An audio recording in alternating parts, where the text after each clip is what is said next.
تو میرے عزیز، تو اب یہ ہے امام معصوم، اللہ نے اپنی بارگاہ سے خاص طور پہ تمام انسانیت کے لیے ان کا انتظام کیا ہے، ان کا بندوبست اس لیے کیا ہے کہ یہ رہنمائی کریں، بشریت کی، پوری انسانیت کی رہنمائی کریں۔ بھئی پہلا امام تھا نا، عرض کر رہا تھا، گھر میں آیا بیت اللہ ہے نا، لیکن ابھی ٹھہریے یہاں پہ ایک گفتگو تو رہ ہی گئی بھائی، ابھی تو ایاک نعبد کا آپریشن ہوا ہے، ایاک نستعین تو رہ گیا ہے۔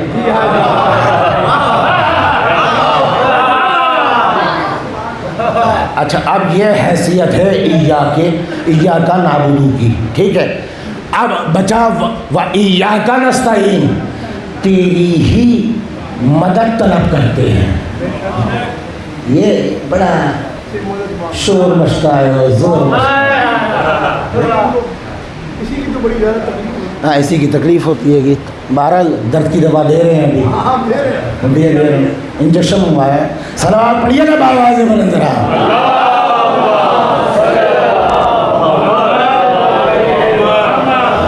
اب اللہ کی بارگاہ میں کھڑے ہوئے خدا نے شرط لگائی ہوئی ہے، سورہ ہم تو پڑھنا ہے۔ اب سورہ ہم میں دو چیزیں آ رہی ہیں، ایاک نعبد، ہر انسان ہر مسلمان جو ہے ایاک نعبد پڑھنے میں مجبور ہے، اور ساتھ میں یہ بھی ایاک نستعین، ہم تجھی سے مدد کو طلب کرتے ہیں، تجھی سے۔ اب خدا کی بارگاہ میں کھڑا ہوا براہ راست اللہ سے 10 مرتبہ دن میں، کم از کم 10 مرتبہ، بھائی خدا سے جھوٹ نہیں بول رہے تم کہ تجھ ہی سے مدد طلب کرتے ہیں۔ ابھی مصلی سے ہٹ کے مسجد کے باہر جاؤ گے، بھائی پوری زندگی گزر گئی ایک دوسرے سے مدد مانگتے ہوئے، تو شرم نہیں آتی؟ خدا کی بارگاہ میں براہ راست جھوٹ بولتے ہو۔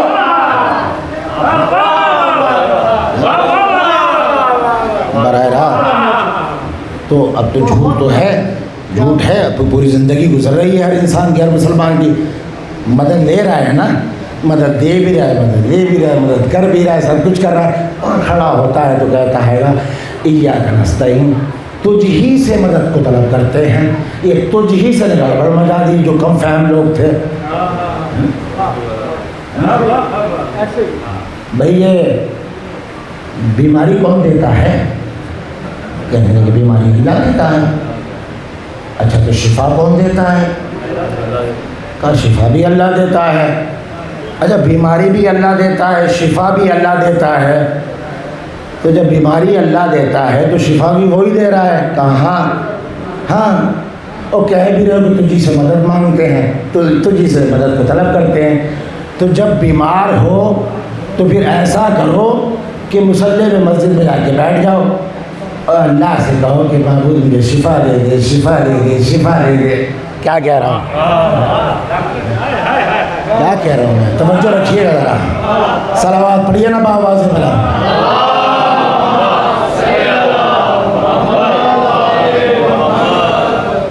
بھئی جب بیماری اللہ دیتا ہے اور شفا بھی وہی دیتا ہے، تو اب پوری انسانیت جب بیمار ہوتی ہے، اور ہمیں پوری انسانیت سے غرض نہیں ہے، تمام مسلمان جب مسلمان بیمار ہوتا ہے، چاہے بچہ ہو، چاہے نوجوان ہو، چاہے جوان ہو، چاہے بوڑھا ہو، چاہے پڑھا لکھا ہو، چاہے مفتی ہو، چاہے محدث ہو، چاہے مفسر ہو، چاہے پیش امام ہو، جب بھی کوئی مسلمان بیمار ہوتا ہے تو بس اتنا بتا دو، مسجد کی طرف کیوں نہیں جاتا؟ یہ معالج کی طرف کیوں جاتا ہے؟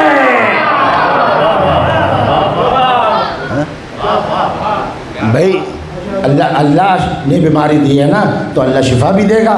اب ایسا کرو، مصلی پہ بیٹھو، ہاتھ میں بڑی سی تسبیح لے لو اور کہتے رہو پورے 24 گھنٹے بیٹھے ہوئے کہتے رہو معبود ہم تجھی سے مدد طلب کرتے ہیں، ہم تجھی سے مدد طلب کرتے ہیں، مجھے شفا دے دے، مجھے شفا دے دے۔ صبح سے دوپہر، دوپہر سے رات یہی کہتے رہو۔ یہ ڈاکٹروں کی طرف کیوں جاتے ہو؟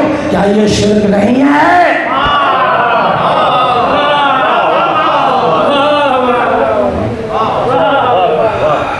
تو اب تمام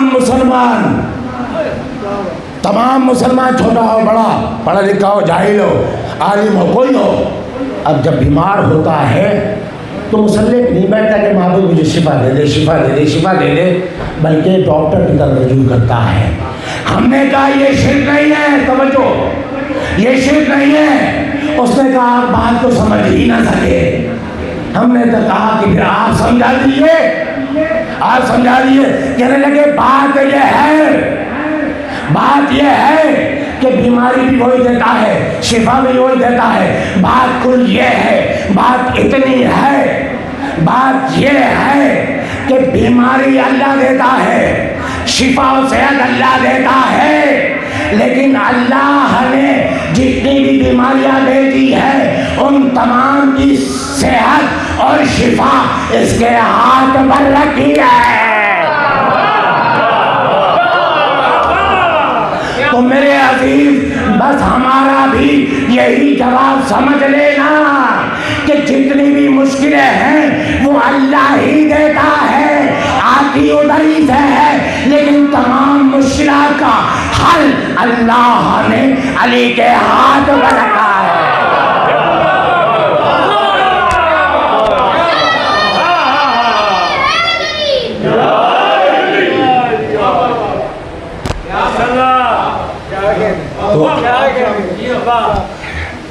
اب کہا ہم ہدایت کا انتظام کریں گے، لیکن اپنے گھر سے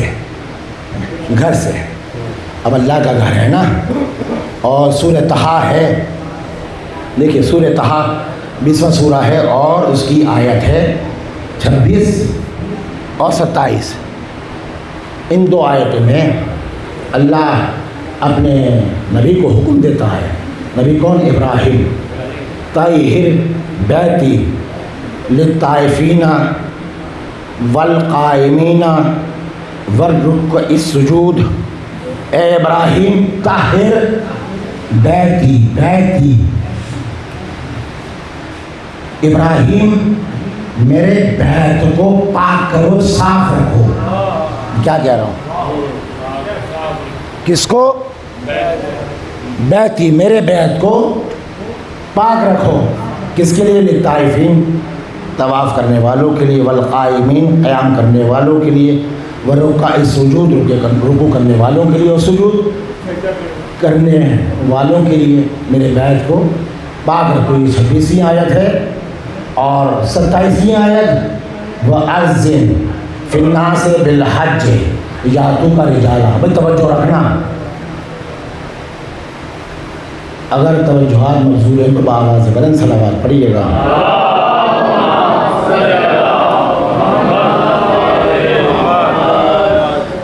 گفتگو قریب ہے اپنے آخری لمحات کی طرف، تو اب ابراہیم کو حکم ہو رہا ہے۔ سورہ طٰہٰ بڑے آرام سے دیکھیے گا، 20واں سورہ ہے، اس کی 26 اور 27ویں آیت میں اللہ اپنے خلیل کو حکم دے رہا ہے، طاہر بیتی، میرے بیت کو پاک رکھو، طائفین کے لیے، قائمین کے لیے، رکوع و سجود کرنے والوں کے لیے، وَأَذِّن فِي النَّاسِ بِالْحَجِّ، اے ابراہیم تمام لوگوں کو حج کے لیے اعلان کرو، تمام لوگوں کو اعلان کرو حج کا۔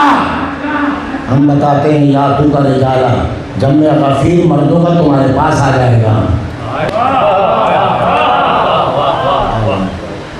ہے توجہ؟ اذن فی الناس بالحج، اے ابراہیم اناؤنس کرو تمام لوگوں کو، حج کا اناؤنس کرو، یاتوک رجالا، تمام لوگ آئیں گے تمہارے پاس۔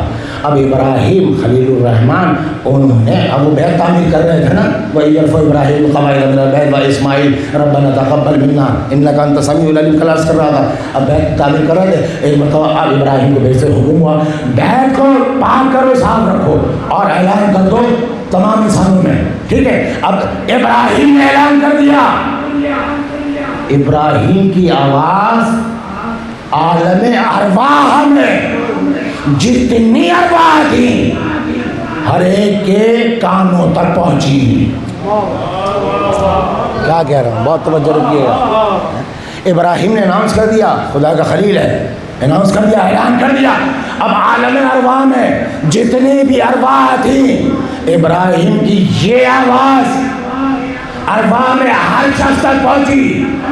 جس نے بھی ارواح میں سے جس نے بھی ابراہیم کی اس آواز پر لبیک کہا، جب وہ دنیا میں یہاں پیدا ہوتا ہے تو پھر وہ حج کرنے کے لیے جاتا ہے۔ کیا کہہ رہا ہوں، کیا کہہ رہا ہوں؟ تو میرے عزیز 1,24,000 انبیاء میں سے کوئی ایک نبی ایسا نہیں ہے جس کی آواز کی طاقت اتنی ہو۔ کیا کہہ رہا ہوں بھائی، توجہ رکھنا جملے پہ۔ 1,24,000 انبیاء میں سے کوئی بھی ایک نبی، کوئی بھی ایک مرسل، کوئی بھی ایک رسول ایسا نہیں ہے جس کی آواز کی طاقت اتنی ہو۔ یہ ابراہیم کی آواز کی طاقت ہے۔ کیوں؟ اس لیے کہ ابراہیم وہ ہیں جن سے امامت کی ابتدا ہو رہی ہے۔ امامت کی ابتدا ہو رہی ہے۔ اب جس نے بھی لبیک کہا وہ اس دنیا میں جب پیدا ہوتا ہے تو حج کرنے کے لیے جاتا ہے۔ اچھا ایک آواز اور ہے، ایک آواز اور ہے، وہ کس کی آواز ہے؟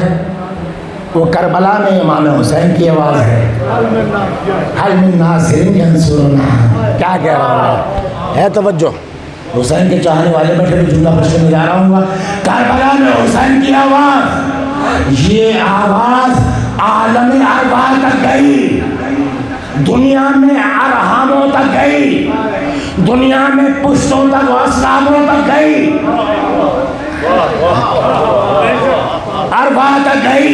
جس نے بھی حسین کی اس آواز پر لبیک کہا وہ جب دنیا میں آتا ہے تو مجلسیں کرتا ہے، عزاداری کرتا ہے، زیارتیں کرتا ہے۔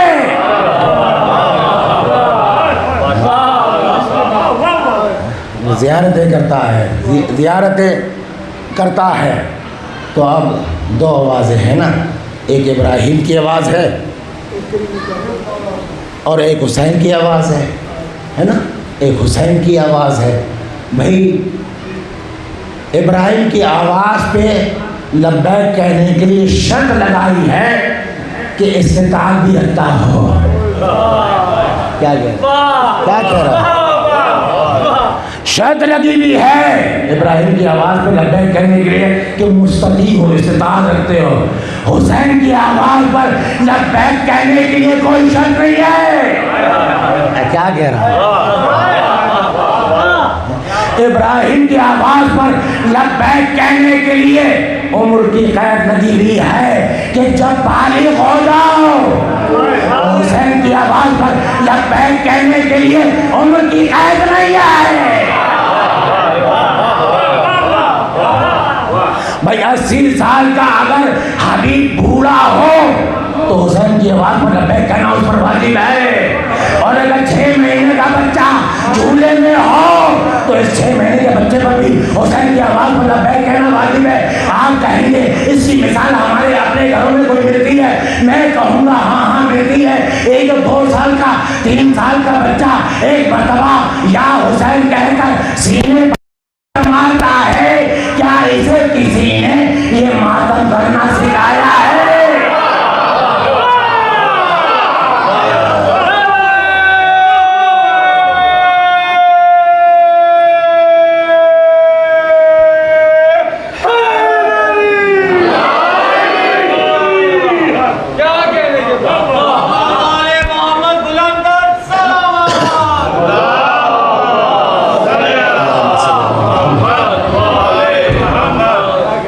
تو میرے عزیز امامت کی آوازیں ہیں، امامت کی آوازیں ہیں، اور اللہ کے بیت میں پیدا ہوا ہے امام، ہے نا، امامت کی آوازیں ہیں۔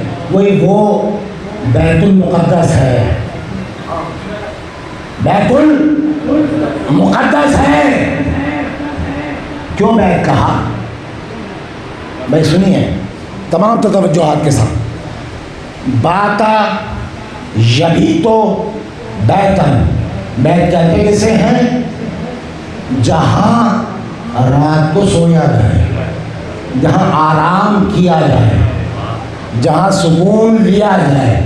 بیت کو بیت کیوں کہتے ہیں؟ جہاں سویا جائے۔ قرآن کہتا ہے وہ بیت المقدس ہے، بیت المقدس ہے، مقدس، معتبر، پاک۔ وہ جناب مریم اس بیت میں رہتی تھی،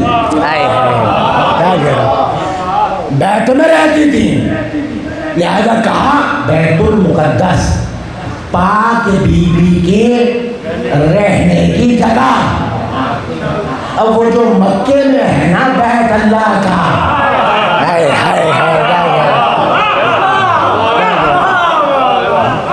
وہ جو مکے میں اللہ کا بیت ہے، جب ابراہیم کو حکم ہوا تو خدا نے کہا بیتی بیتی، میرے بیت کو پاک کرو۔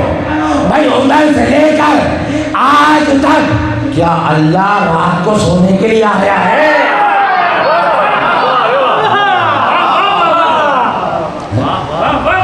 تو میرے عزیز، بیت المقدس مریم کے رہنے کی جگہ، پاک بی بی کے رہنے کی جگہ۔ اور وہ جو مکے میں بیت ہے، وہ کیا اللہ رات کو سونے کے لیے آیا ہے؟ کبھی سونے کے لیے آیا ہے؟ تو یہ فرق ہے علی کی ماں فاطمہ بنت اسد میں اور عیسیٰ کی ماں مریم میں۔ مریم بیت میں رہتی ہے تو اسے بیت المقدس کا، علی کی ماں بیت اللہ میں رہتی ہے۔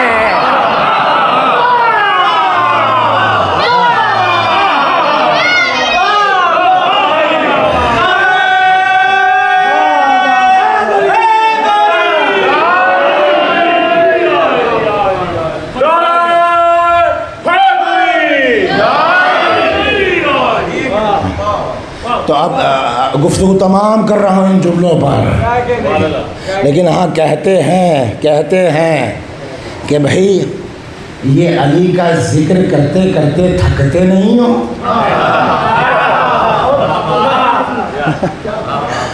اب کہتے ہیں گفتگو تمام ہو رہی ہے ان جملوں پہ، کہتے ہیں کہ علی کا ذکر کرتے کرتے بور نہیں ہوتے، بوریت نہیں ہوتی، تھکتے نہیں ہیں؟ ہم نے کہا نماز پڑھتے ہو؟ کہنے لگا ہاں۔ کب سے پڑھ رہے ہو؟ کہ 50 سال تو ہو گئے ہیں۔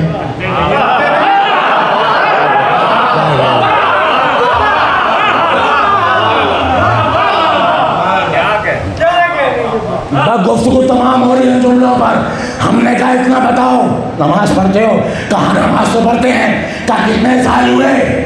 کہا 50 سال ہو گئے نماز پڑھتے ہیں۔ اچھا 50 سال سے مصلی پہ جہاں نماز پہ جا رہے ہو؟ بھائی دن میں 5 نمازیں ہیں، 10 مرتبہ سورہ حمد پڑھتے ہو، 17 رکعت میں 17 دفعہ سبحان ربی العظیم پڑھتے ہو، 34 دفعہ روزانہ سجدے میں سبحان ربی الاعلیٰ و بحمدہ پڑھتے ہو، 34 دفعہ سجدے میں پڑھتے ہو، 17 دفعہ رکوع میں پڑھتے ہو، 10 دفعہ سورہ حمد پڑھتے ہو، تو بوریت نہیں ہوتی ہے؟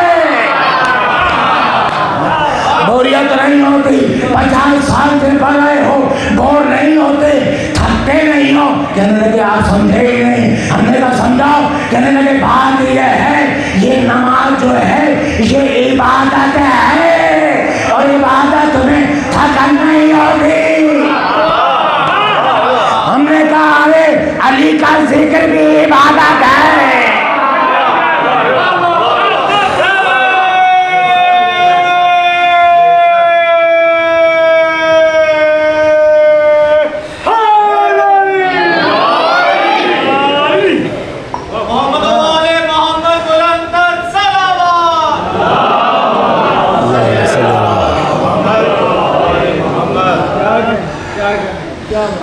تو اب علی کا ذکر عبادت ہے۔ مصلی پہ کھڑے ہو کے نماز پڑھو، عبادت ہے، عبادت ہے۔ اور محمد عربی نے نمازیں پڑھی ہیں اور عظیم نمازیں ہیں۔ نانا رسول خدا نے نمازیں پڑھی ہیں، بابا علی مرتضیٰ نے نمازیں پڑھی ہیں، لیکن ہاں کیسے ایسے پڑھی ہیں نانا رسول خدا نے نمازیں کہ پیروں کے نیچے فرش موجود ہے، سر کے اوپر چھت موجود ہے، اصحاب رسول کا مجمع موجود ہے، حالات سازگار ہیں، اصحاب موجود ہیں، بچوں کی جانوں کو کوئی خطرہ نہیں ہے، عورتوں کی جانوں کو کوئی خطرہ نہیں ہے، عورتوں کی چادروں کی حفاظت ہو رہی ہے، حالات سازگار ہیں، گرمی نہیں ہے، دھوپ کی شدت نہیں ہے، حملے نہیں ہے، تیروں کی برسات نہیں ہے، پتھروں کی بوچھار نہیں ہے، تمام اصحاب کا مجمع ہے، پیاس کی شدت نہیں ہے، بھوک کی شدت نہیں ہے، بچے جدا نہیں ہوئے، اس طرح رسول خدا نے نماز پڑھی۔ لیکن ہاں میں بتاؤں نماز ظہر حسین نے کس طرح پڑھی؟ پیروں کے نیچے فرش نہیں ہے، سر کے اوپر جو آسمان ہے، اصحاب رسول کا مجمع نہیں ہے، اصحاب جدا ہو چکے ہیں، بچوں کی جانوں کو خطرہ ہے، عورتوں کی بیویوں کے پردوں کا خطرہ ہے، بیویوں کے لٹنے کا خطرہ ہے، پیاس کی شدت ہے، گرمی کا عالم ہے، یلغار ہے، فوجوں کی تلواروں کے حملے ہیں، تیروں کے حملے ہیں، خنجروں کے حملے ہیں، پیشانی سے خون بہ رہا ہے، سینے پہ زخم لگا ہوا ہے، بازو پہ زخم لگا ہوا ہے، رسول خدا کا نوازا خون میں تر بتر ہے، ایک مرتبہ مصلی پر کھڑا ہو کر کہتا ہے اللہ اکبر۔ میرے عزیز یہ ہے نماز، اسی لیے تو میرا بیمار امام زیارت وارثہ میں کہتا ہے اشہد انک قد اقمت الصلاۃ، بابا نماز تو آپ نے پڑھی، اجرکم اللہ، اجرکم اللہ۔ اس انداز سے حسین کی نماز ہے ظہر کے وقت، یہ نماز امام حسین ہے، جبھی تو زیارت وارثہ میں کہتے ہیں اشہد انک قد اقمت الصلاۃ، رسول کے نواسے نماز تو آپ نے قائم کی، نماز آپ نے قائم کی ہے، میں ختم کر دیتا، لیکن ہاں احساس ہو رہا ہے مجھے میں جناب مسلم ابن عقیل کا ذکر نہ کر سکا، کہیں سفیر امام حسین کو شکوہ نہ رہ جائے۔ آج جناب حبیب کے بھی مصائب کے لیے چند جملے پڑھنا تھے، لیکن میں بہت ہی مختصر کر کے دو جملے پڑھ رہا ہوں اور میں اس کو تمام کر رہا ہوں۔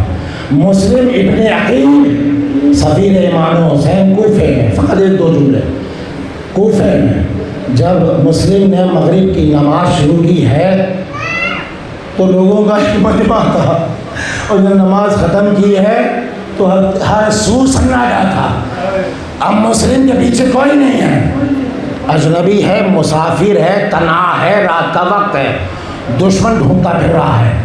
مسلم گلیوں سے ہوتے ہوتے ایک دروازے پہ پہنچے، دق الباب کیا، دروازہ کھولا، ایک ضعیفہ تھی، نام اس کا طوا تھا، کہا کیا ہے؟ اگر ہو سکے تو ایک کوزہ پانی چاہیے۔ دروازے کو بند کیا، بگریا کرنا، دروازے کو بند کیا، وہ بوڑھی عورت طوا کوزے میں پانی لے کر آئی، مسلم کے آگے کیا، مسلم نے نبوں سے لگایا، جب پانی پی لیا کوزہ جو ہے بوڑھیا کو دیا، اور ایک مرتبہ چبوتھے پہ مسلم بیٹھ گئے۔